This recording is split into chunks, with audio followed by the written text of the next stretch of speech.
Hey, pioneers! Welcome to episode number 469. We are going to be talking about not transplanting these crops, why direct seeding works better. If you are planning a summer garden with warm season favorites like corn, beans, or squash, this episode is a must listen.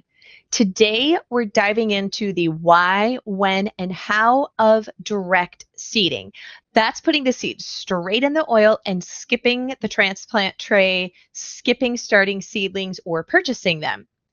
You're going to learn why direct seeding can lead to stronger, more resilient plants, the biggest mistakes to avoid when planting these crops, how to tell if that little sprout is a weed or your precious seedling, and the simple steps that will dramatically improve your yields. Whether you're working with a quarter acre or a raised bed, these tips are going to save you time, frustration, and money in the garden. And stick with me until the end because we're going to be sharing one of our go-to tools for weed control that is total beginner friendly. I'm welcoming back today's guest, Dawn Tipping. Dawn has been farming and offering hands-on practical workshops at Seven Seeds Farm since 1997. Seven Seeds is a small certified organic family farm in the Siskiyou Mountains of Southwest Oregon. They produce fruits, vegetables, seeds, flowers, and herbs while also raising sheep and poultry. In 2009, they began Siskiyouseedsas, an organic seed company that grows and stewards a collection of over 700 open pollinated flower, vegetable, and herb seeds. Dawn is active in the seed stewardship movement and educates regionally on seed saving through the Seed Academy and multiple conferences. And speaking of conferences, Dawn is going to be at the Modern Homesteading Conference this year, June 27th and 28th of 2025. If you have not gotten your tickets yet, go to modernhomesteading.com and use coupon code MKN15 and get 15% off adult and child general admission tickets. Dawn is an incredible wealth of information. He is becoming a regular on the podcast, and I always learn something new and love our conversations, and I know that you will too. And today's episode is a jam-packed one for you. Dawn currently sits on the board of a new nonprofit called Seeds of Light that is developing educational programs for gap year students and workshops aimed at growing humans through the head, heart, and hands. Well, Dawn, welcome Yeah, I back see that. to the Pioneering Today podcast. Thank you very much. Happy to be here. Yeah, same. Well, today is a topic that is near and dear to my heart because it is actually my preferred way of gardening. I really don't like to seed start, especially unnecessarily. And I feel I see a lot in the online gardening space where, for whatever reason, a lot of new gardeners think that you have to seed start everything. And of course, there are cases where seed starting is a necessity if you want to grow a certain crop. But I really personally prefer direct seeding and I direct seed everything that I can. So, for those who are newer to gardening and might not even really know the terminology or whatever what we're saying, do you want to share what direct seeding means and then some of the key benefits of direct seeding in comparison to seed starting and using starts? Yeah, yeah, sure thing. Well, I think it's valuable to go back and consider that, like, from the dawn of agriculture, there was no differentiation. There was only planting seed in the earth directly because nobody had greenhouses or cold frames or any way to create some reason why you would want to not just plant the seeds right where you intend to grow them.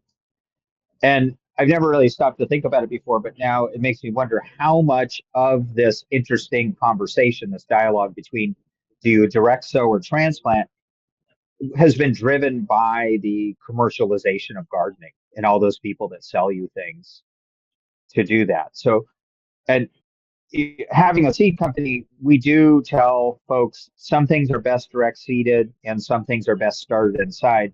But really, the only reason you would want to grow transplants is you're trying to get a head start on gardening if you live in a short season area or something like that.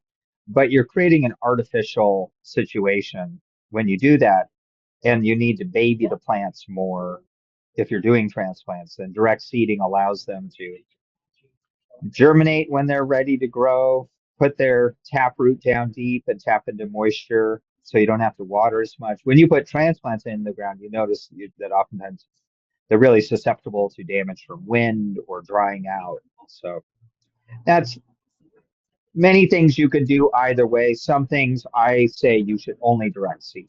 So we can get into that Yeah, I'll later. be excited to see if yours are the same as mine because I have some that I've experimented with and I'm like, I will only direct seed them. I don't even think it's worth the time to try to. So that'll be fun to see where we match up there. Um, And I love your point. I mean, historically, there were a few greenhouse environments, but that was very, very rare, as we look back. Um, even, 19th, 18th century, like those were pretty rare exceptions. Most people did not have any type of greenhouse. And to your point, they weren't growing food that way, which I think too, when we look at modern agriculture and modern society, is we are so used to seeing all types of produce all throughout the entire year at the grocery store. And I think that that kind of seeps into us, and we think that we need to mimic that in our own vegetable gardens with what we're growing. When I look back at the crops that even my grandparents were raising in the 1940s and 30s when my dad was born, I mean, they were growing very staple crops, but they weren't growing or even trying to grow what we see just commonly available in the grocery stores and then even in home gardens now. So I think to your point, part of it has just been a shift in what we think we should be doing or what we think is normal. And we have been conditioned to that to a degree. Yeah. Well, because I think some people they enter gardening having grown up more urban or suburban, or as you have probably noticed, seems like a generation got skipped in Mhm. terms of being connected to homesteading and gardening. Oftentimes that might have been our parents' generation, the boomers. So people, when they go to gardening, what they want to do is replicate what they see in the supermarket. Yeah. And they feel like they need to have all those things. But if you think historically, if you were doing a homestead garden, you were concerned with potatoes, cabbage, other storage roots, turnips, rutabagas, that kind of thing, and things you might can, dry, or preserve in some way. But you weren't trying to have maximum diversity over the season. You were really thinking about the year-round ability to have food, which is storage crops. So Yeah. And dried beans or even yeah, green beans, but they would string them kind of like peppers. We see a lot hot yeah, peppers in more southern regions, and they would do that with the green beans. Yeah. So back to our direct seeding. yeah. For soil prep techniques, do you want to go over what some of the crucial for successful direct seeding crops looks like on getting your soil prepped and ready to go? Yeah. Well, I think a good starting point is to consider that my general rule of thumb with planting seeds, direct seeding, is you plant the seed twice as deep as it is long. So, using a bean, for example, let's say it's a quarter inch long or half inch long, you plant that half inch to an inch deep. The carrot seed, that's an eighth of an inch long, you're planting quarter inch deep at the max. So thinking of, because that was going to require probably the most um, carefully constructed seed bed of anything we might plant. Your soil tilth is really important. And whenever I look at in traveling, considering people they're plowing fields with an old school like horse-drawn plow, it's quite tricky to get that kind of fine seed bed that a rototiller will give you. And that's why a lot of people do use rototillers, whether it's one that's going on your tractor or a walk behind one, because it creates that finely pulverized soil seed bed as if it's been carefully raked. So if you're using hand tools, let's say a digging fork would be what I'd recommend. You are going to want to use, probably I call it a bow rake rather than a leaf rake where it's kind of rigid to rake that soil back and forth to get a fine crumb structure. And that if you have a more clay soil, you're going to need to add organic matter over time, whether that's composted manure or whatever works for you, so that you don't have those big hard clods, because that's going to be hard to direct seed in. A siltier soil is no problem. It's easy to get a good seed bed.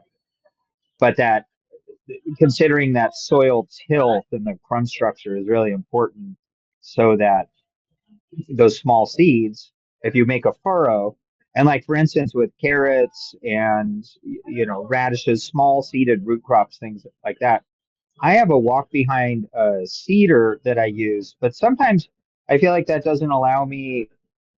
It can get clogged, and I feel like I'm planting seeds and they're maybe clogged in there and they're not actually coming out. So my favorite thing to do is I have an old Planet Junior wheel hoe that's probably from the 1950s, and we use them for weeding, but it's got a steel wheel. And so instead of having the wheel go just straight, I'll tilt it over so it's almost making a V-shaped furrow, Mhm. and it's tamping it down ever so slightly.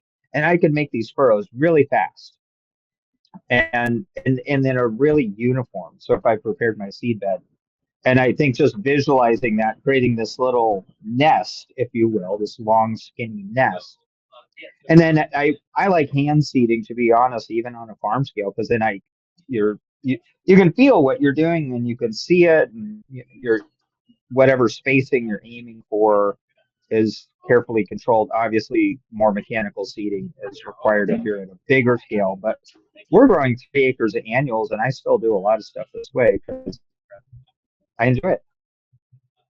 I'm with you. I like getting my hands in the dirt. I can't garden with gloves on. I've tried and I just can't do it. I'm like, just forget it. The only time I wear gloves is when I'm pruning the raspberries, just because I get so many micro scratches that I'm like, okay, fine. I'll wear gloves when I'm pruning raspberries. But other than that, I just don't wear gloves when I'm gardening. I'm with you. I want to feel the dirt.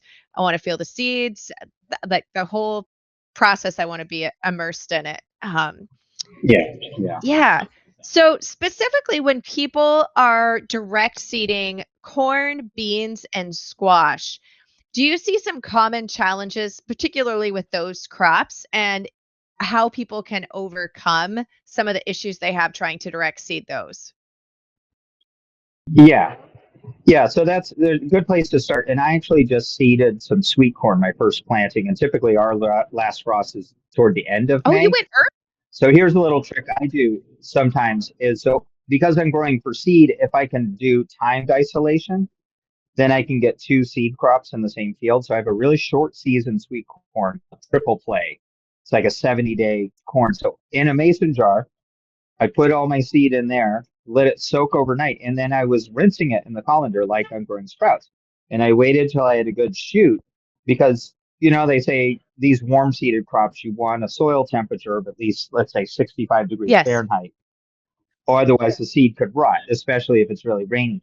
But if the seed's already sprouted, it's way tougher, even to frost and stuff. Really? So then as I'm planting, I have to be careful. I dump that out in a wood bowl, and I just very carefully hand seeded into furrows that I'd made. And when I just left, last week, it was already coming up. I don't have to monitor for frost. I might need to run sprinklers or put row covers out there. But I really like that because then you could see the seeds sprouting. So you can do the same thing with beans or squash if you're concerned. If you're really wanting to get in early, you don't need to do this, but I just share that because it's a little trick you can pull off. So back to that, plant the seed twice as deep as it is long. Corn, I'm usually going an inch, even 2 inches down, because in our area, we'll get either robins or blue jays or sometimes crows. And what they want to do is pull up on that corn shoot to get the seed at the bottom. Yes.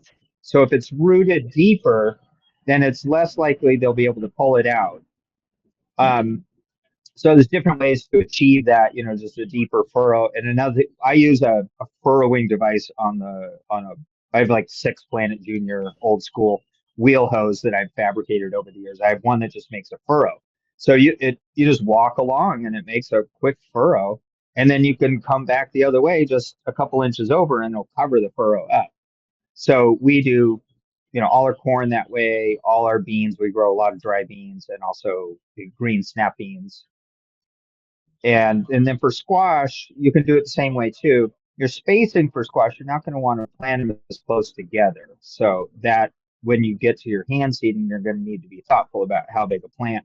With corn, we're usually going for 3 to 4 seeds per foot. And then we thin down to one plant per foot. And our bed tops are about 32 inches wide. So we do, depending on how big the corn is, like a shorter statured one, we might do 3 rows, like a Mm. sweet corn. But if it's a tall field corn that is maybe 8 feet, we'll just do 2 rows on a bed with maybe 20 inches between the rows. Same for beans. Beans, because they're kind of rambling, I usually do 2 rows per bed, about 18 or 20 inches apart. But then for squash, we just do one furrow right down the middle of the bed, whether it's summer squash or winter squash, or really the same for cucumbers and muskmelons and watermelons. You can treat all the same because they're all related. I find of all those, the squash family needs the warmest soil temperatures and is most prone to either rotting or not germinating very well because of cooler soil temperatures.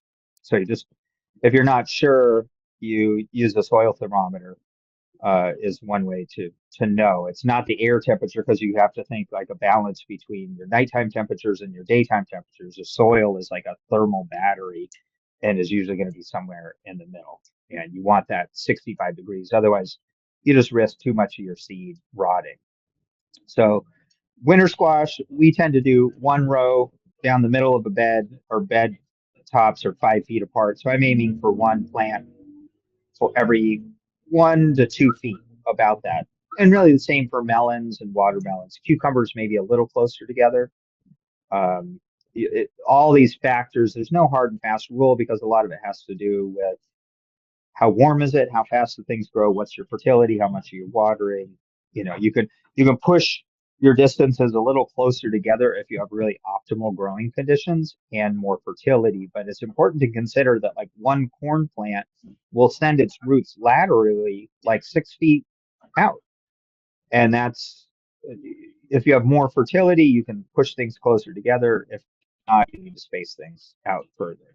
So so when you're direct seeding, planting closer together and thinning is much better than having to go back and reseed the gaps, because that reseeding, they're all going to be 2 to 3 weeks later. And it just challenges my own sense of order. I want to be using the space that I have efficiently. Yeah, I would love to pick your brain a little bit on the melons. I have not personally had much success with the melons. What have you found ideal soil temperature for the melons? Because you said like they like it a little bit warmer. Have you kind of found a range there that you're Yeah. like, once you hit here, they tend to do well? Yeah. We both direct seed and Okay. transplant them. And it's, interestingly enough, this is year 30 for me full-time farming. I just came across a new strategy because what we used to do is take like 3-inch pots. I have all these wooden flats in the greenhouse, and we've got a great propagation greenhouse, and I enjoy growing starts, to be honest, because it gives me plenty to do when it's too wet or cold out. I can be gardening that way. But what we would do is plant 2 or 3 seeds per three Mhm. inch pot. But then invariably, I'm really careful with the watering. Someone who's helping watering, whether it's my kids or farm workers or interns, would overwater them. And then the melons wouldn't come up. I'd dig down and I'd find the seed and I'd squish it and it would just squeeze out like toothpaste, which means Right. it rotted. So this year I was like, there's a variety I'm working on. I've been doing some breeding and selection on. So I wanted to be really careful. I didn't want to just direct seed outside because I only had an ounce of seed or something. So I took an open tray of soil and put it on a heat mat and just with my finger made a stripe and planted, a seed every millimeter, super thick. I had like 99% germination. So now I'm taking those seedlings, potting them up, then I'll plant them outside. That's the best luck I've ever had with melons, Okay. with the musk melons. Watermelons a little less fussy in my experience. And also they're not as susceptible to cucumber beetles, if that's a problem. But we can get into that if that's a question. So the muskmelons, I'd say like those, they're in a category with like Chinese bitter melons, Mexican sour gherkins, loofah gourds. They're on the outer edge of the really tropical plants that we do grow. So if you want success, that starting them inside on heat mat, it works wonders because then you just have that consistent temperature. And you can think in the tropics where some of these things originated, it doesn't really get cold at night. You got warm tropical, whereas we're in the mountains, we're in a pretty rough environment for melons until it gets to truly be Yeah. summer.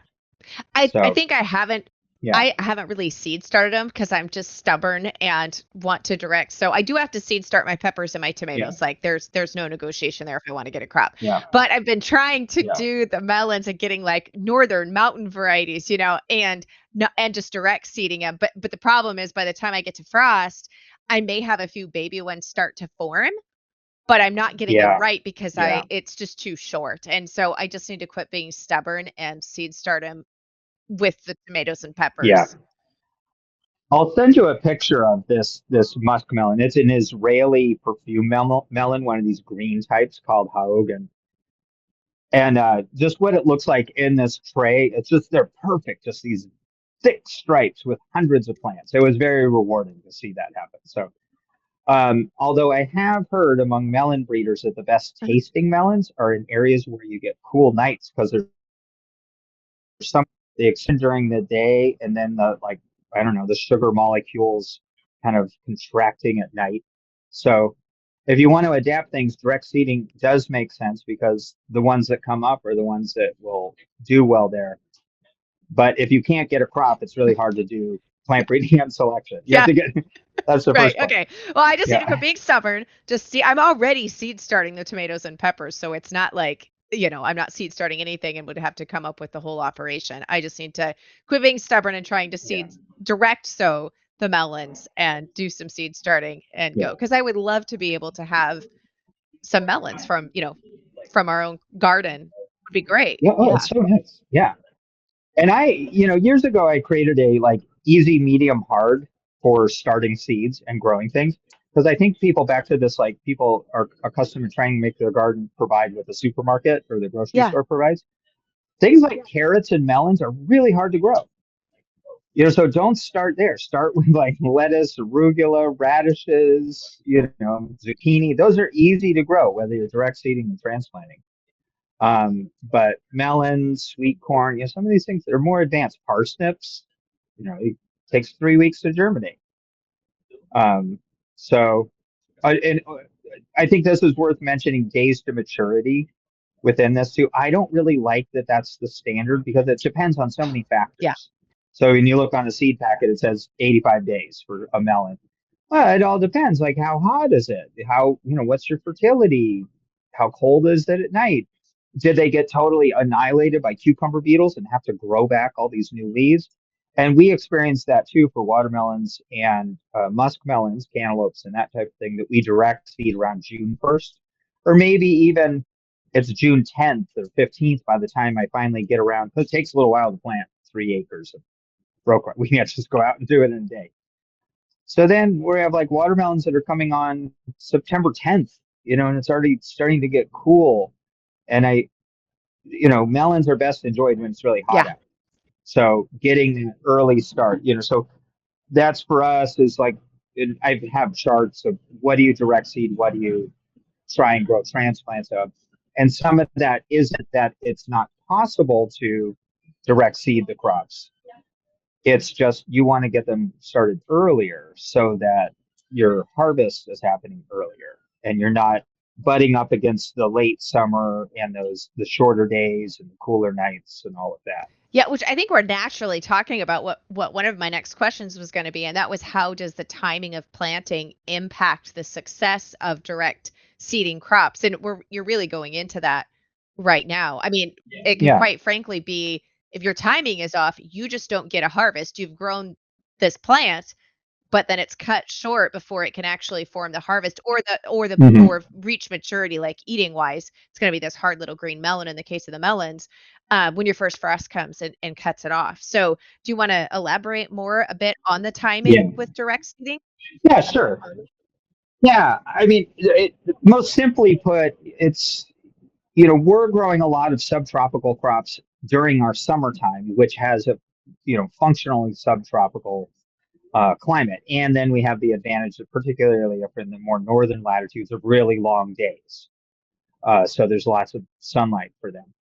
Um, this whole notion of how to get things started early, by using a greenhouse is one way to, kind of cheat the system. But if you think back, people are throwing around this term land race a lot in the origins of agriculture. Even if you just go back 200 years, the Yeah. only plants people had were the ones that they could successfully direct seed. So, if they're, and that's part of the value of heirlooms isn't just, heightened flavor and appearance and stuff. It's that they're tried and true varieties for an area. Like we have, there was a variety of melon we used to grow for Fedco Seeds that's in Maine that's called Maine Mango, because they dry them and it would be like, dried mango you could have in Maine. But it was a very short season, hence smaller fruited. So those really big watermelons that you see, don't try and grow those if you're in the north or in the short season area because they need a longer season. Go with a smaller fruited variety, short season adapted crops. And that again is helpful with more your bioregional seed sources that, like our rule of thumb is we don't sell the seed if we can't grow it here. And we're in the mountains. So, albeit we do have a nice hot, dry summer, so we can definitely grow a lot of things.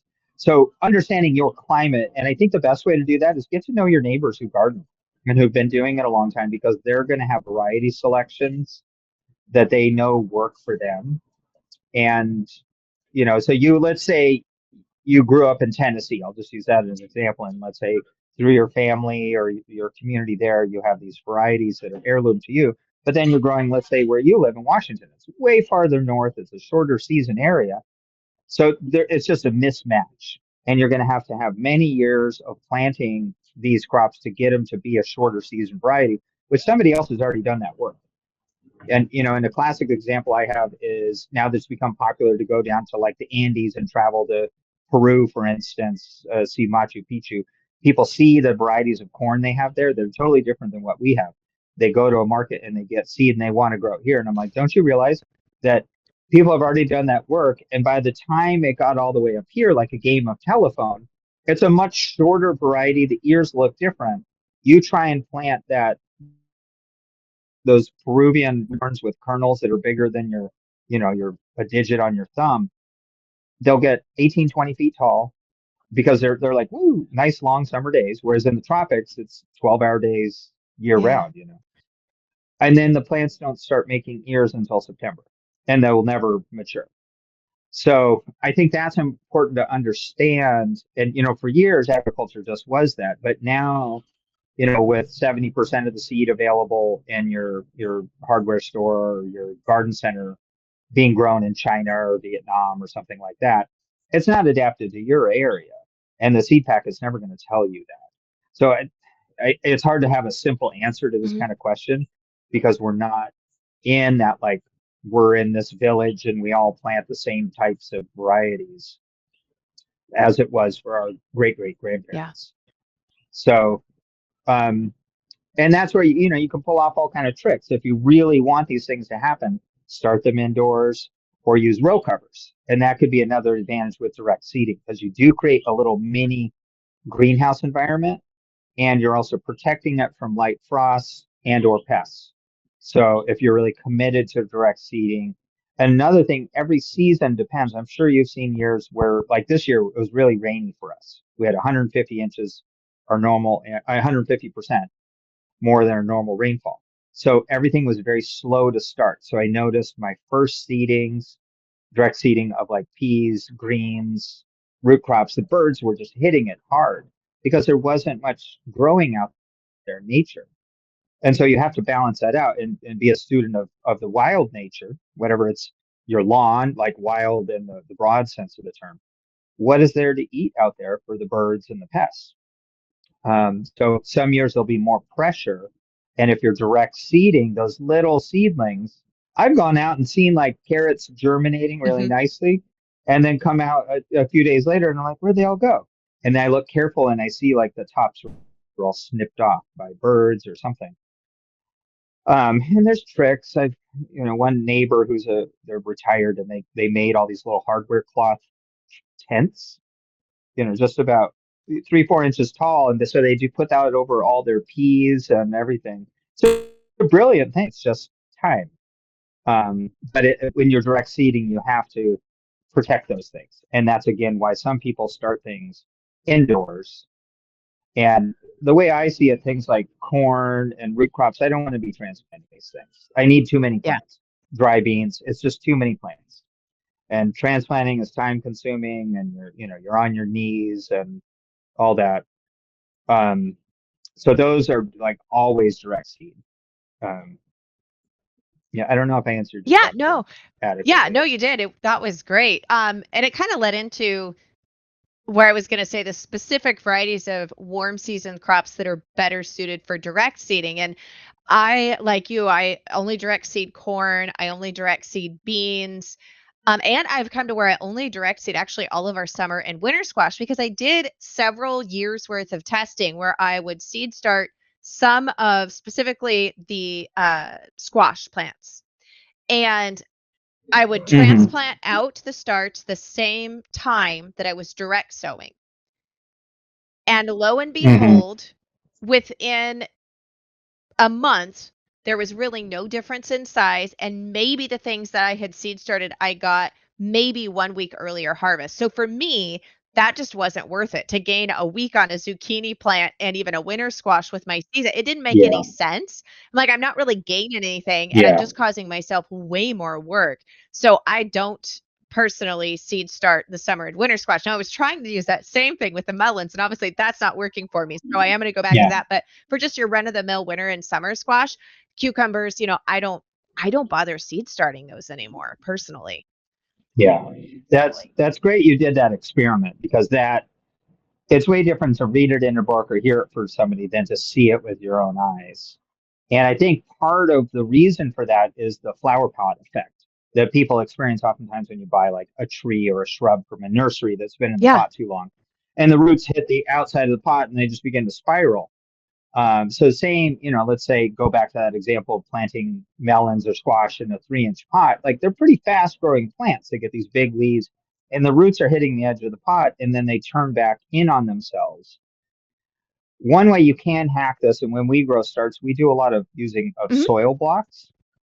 And I've done side by side comparisons of, for instance, lettuce grown in plug trays, and they totally get that flower pot effect versus soil blocks. And soil blocks have a natural air gap in between each little cube of soil. And so basically, a soil block, for those of you that aren't familiar, it's a tool. There's little handheld ones or larger floor standing ones that form moist soil about maybe bread dough consistency into these cubes with a little air gap. So when the roots hit the edge of that soil block, roots don't want to grow into air. So they just stop.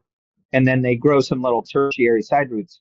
But those, when you put those in, they just keep growing. Whereas the ones from, they're in pots or plug trays, they kind of sit there for a week and they don't do anything until they Yeah. reorganize. So, you know, there's always, it depends. It's never neither a this or that. It's yes and. So, but you bring up a great point of like sometimes you think like, oh, I'm going to get a big jump start on the season early, but then maybe you don't.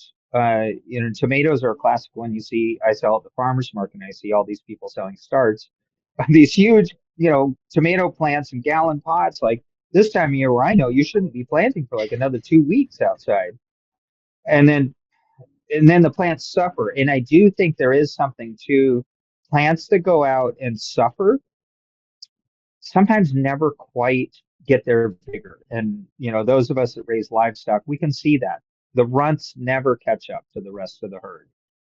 And it's just, I think, a fact of nature. And I think it's similar with plants as well. Yeah, I completely agree.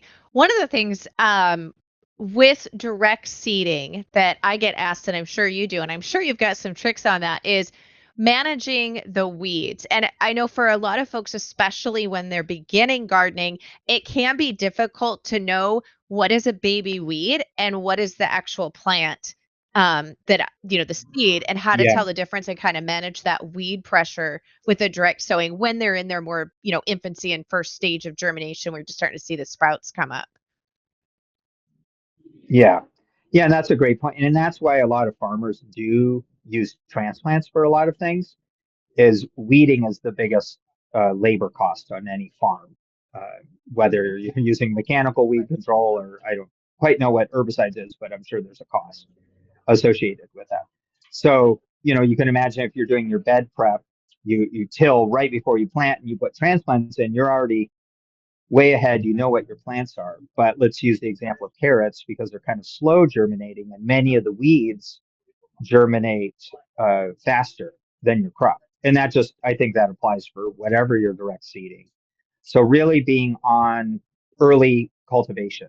So having clear rows, and I even will use a hoe, and as soon as I start to see some weeds come up, I'll weed what I call the alleys, the space between the rows, just so that then I have these strips of weeds and carrots, but at least I know where I have to do the hand weeding or the more careful weeding.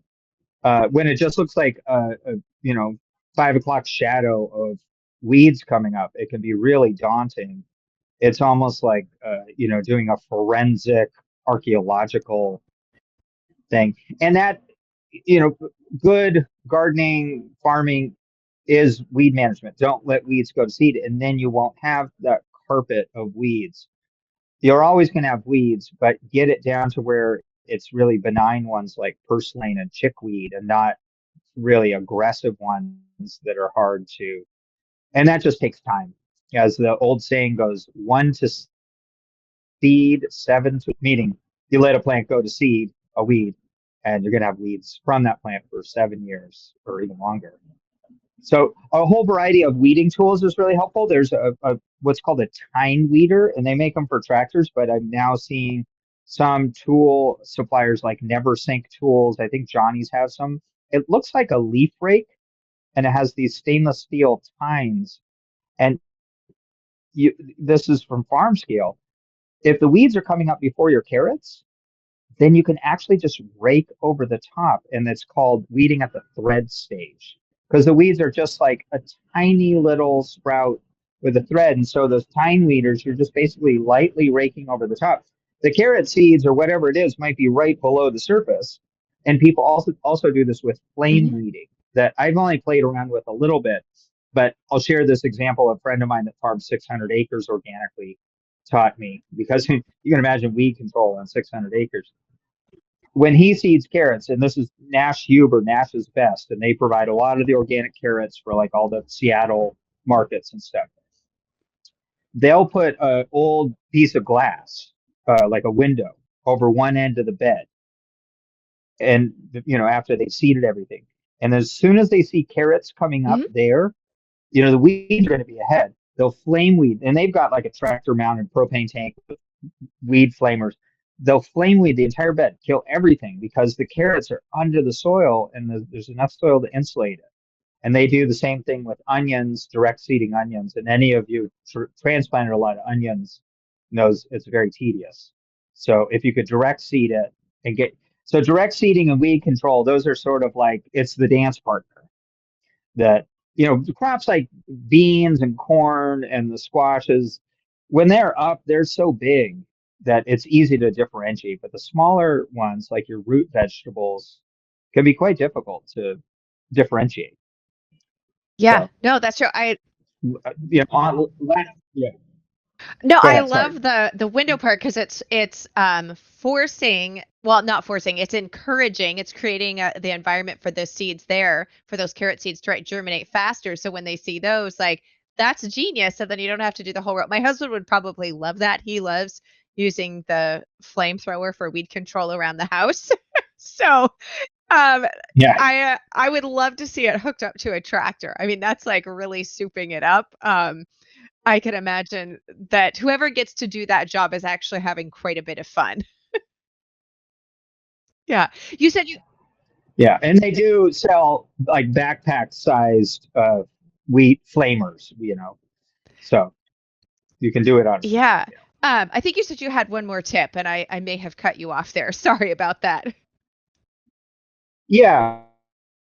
Well, it was kind of more just another element of the flaming and why it among organic folks this is valuable is when you're hoeing weeds, let's say you're using like a hula hoe or something, you might be going down two Hmm. inches or something.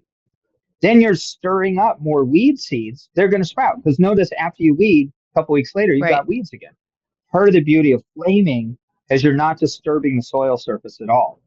And so the term for that is what's called a stale seed bed. So you don't want to go down deep and be tilling up. Like I have a few friends that farm and they use a BCS Hmm. rototiller for weed control in the paths. But then they're stirring up all this weed seed. I get it. Your initial result Yeah. looks real nice. It's real clean. And I even know some people on a farm scale, let's say they've got a 5 foot tiller on the back of their tractor. They'll plant things like winter squash or potatoes or field corn, things that really vine out about 6 feet apart. And then, wait till the plants are about the size of a dinner plate. And then they'll just drive their tractor in between with a tiller. And then it looks really clean for a while. And then they vine out.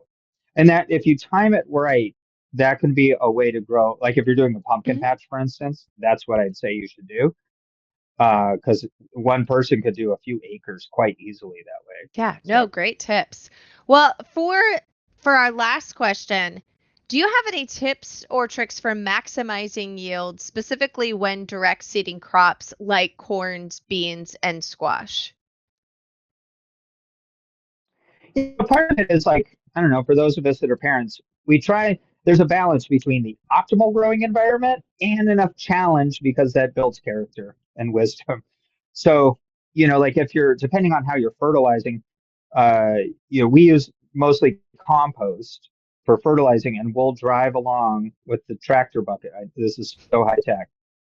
Well, maybe for those of you that don't have a tractor, it doesn't sound high tech, but and we'll have two people around with shovels. So we've already laid out our beds and we're straddling the bed and we're shoveling that compost in a band 12 inches wide. Let's say we're growing winter squash or melons or something, just right down the middle of the bed. And then we make our furrow right in that compost. So all the compost is right there.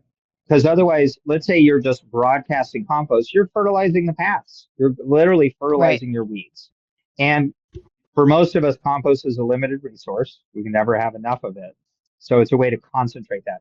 If you're buying your fertilizer, there's a lot of organic growers now that use these like Stutzman's has this product. What is it?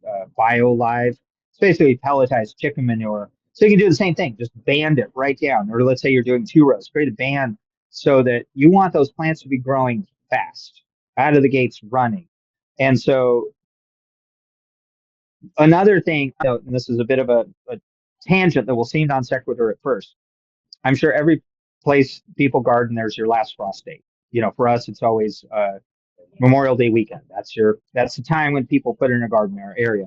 However, I over time of keeping a journal about everything I've noticed about the land, I've noticed that on my site, not my broader neighborhood of a half-hour drive in a radius, on my farm, when the wild roses are flowering and the oxeye daisies, which are they're yellow center, Hmm. white petals, they're pretty common throughout the north. And we have a plant we call California wild lilac. It's a ceanothus. I've never seen frost in 30 years when all three of those are flowering. So that's when I wait before I put out my tomatoes. I might seed some corn or other things because I can always reseed, but that's my rule. I don't pay attention to the calendar. I wait for all those to be flowering on my site. And like this year, I noticed another correlation I'd never noticed before. I was like, oh, May 1st, at May 1st this year on my farm, all the dandelions went to seed. And all of a sudden, we have ponderosa pines who are all dropping pine cones. And so that's going to become my new plant potatoes time. Ah, I like it. Is when I see those two things happen, it's time to plant potatoes. Because I think it makes for a cooler story than the calendar, and it's more authentic. Um, so I just thought I'd share that bit. But learn to be a student of your site because that's another way to really optimize the growth of your things is noticing when is the wider part of nature saying go for it, and there's probably a migratory songbird, for us, red-winged blackbirds come back usually mid-April.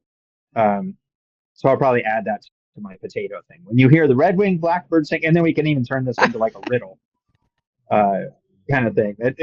Old gardening was all that way, because they didn't have, people weren't necessarily literate Yeah. and No, nobody wrote gardening books. and well, and to your point, like we Yeah. had one of our old neighbors who he was a phenomenal annual vegetable gardener, and he since passed, but he had those rules too. And like you said, to kind of your microzone and your microclimate. So Sauk Mountain is right outside my house. We positioned the house so it looks right at Sauk. And his thing was, if there's snow on Sauk, you don't plant your warm weather crops. And so yeah, some of those little things are very like that's like to our mountain specifically, but a lot of those old time gardeners had a lot of that type of advice where they had noticed it over the years. And part of it is just being a student of observation. Um, but yeah, I love that you Mhm. also clarified Yeah. when all three of those are in bloom, not necessarily just one. Yeah. Yeah. Yeah. Yeah, because sometimes we've all you might have a fruit tree in front of a building that gets more sun and it's fruiting earlier or flowering earlier. Well, that's just unique to that microsite, and it takes a lot of years of observation, and that's back to like there's that old saying, good to learn from your own mistakes, much easier to learn from the mistakes of others. So the old timers in your neighborhood, they've already learned the hard way. Don't repeat the mistakes, Yeah. No, and they'll probably be tickled if you take the time to be yes. curious. Oh, definitely. I mean, that's funny. Like when you find another gardener, I'm like, oh, the conversation never ends. It could go on forever because you're both so, excited to share and to learn. And so, yeah, no, I appreciate you sharing today, Don. I have not, I have soaked my corn and bean seed, excuse me, especially if we're in a dry spell, right? Yeah. To fasten up, excuse me, make more fast. I can't talk. I have no grammar. Words are hard today to have the germination process go faster is what I was trying to say. But Yeah. I've not ever actually had them sprout first and then plant them once they were sprouted. So I'm excited to try that with the corn. Yeah, that's Nice. going to be a fun tip. I actually have triple play uh, in my seed bank. So I'm going to have to go get that sprouted. Yeah. Great. Yeah. One last little trick on that, and this applies to direct seeding. We used to have a field that we leased that was a couple miles away that we would grow seed crops on. And the crows were just merciless there because there's an old saying, you can't have a farm without a farmer. And even though we were farming, we lived somewhere else. Um, so we tried, we had either gophers or crows eating our corn seed. So we soaked it in a mixture, a slurry of castor oil and cayenne pepper. And that did it. I Yeah. like that.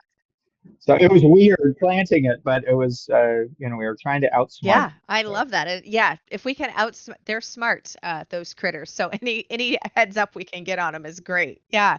Well, thank you so much, John. I so appreciate you coming on. We'll have links for all the listeners if you want to go and check out some of the varieties at Siskiyou Seeds. Don has a wealth of information over there and some really cool varieties. I'm excited. I do have my storage tomato starts. They're up. I'm going to be putting them into the yeah, yeah, high tunnel. Actually, they're hardened off. So I'm going to be putting them out in the high tunnel this weekend. So I'm super excited for those. awesome.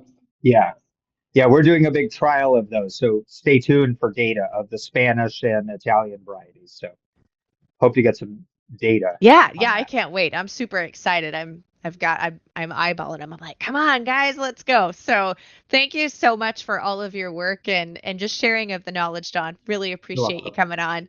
And I can't wait to see you actually in 44 days at the time of this recording in June again at the Yeah, Modern Homesteading Conference. So that's going to be fun too. Yeah, yeah, very much same. looking forward to that Yeah, next next month. month. All right. Thank you, Yeah, Don. I hope that you enjoyed this episode as much as I did. Now, if you want to dive further into our resources, including how much to plant for a year's worth of food and a plethora of different articles and podcasts, all on growing your own food at home, go to melissaknorris.com/469, just the number 469, because this is episode number 469. And I hope to see you at the Modern Homesteading Conference.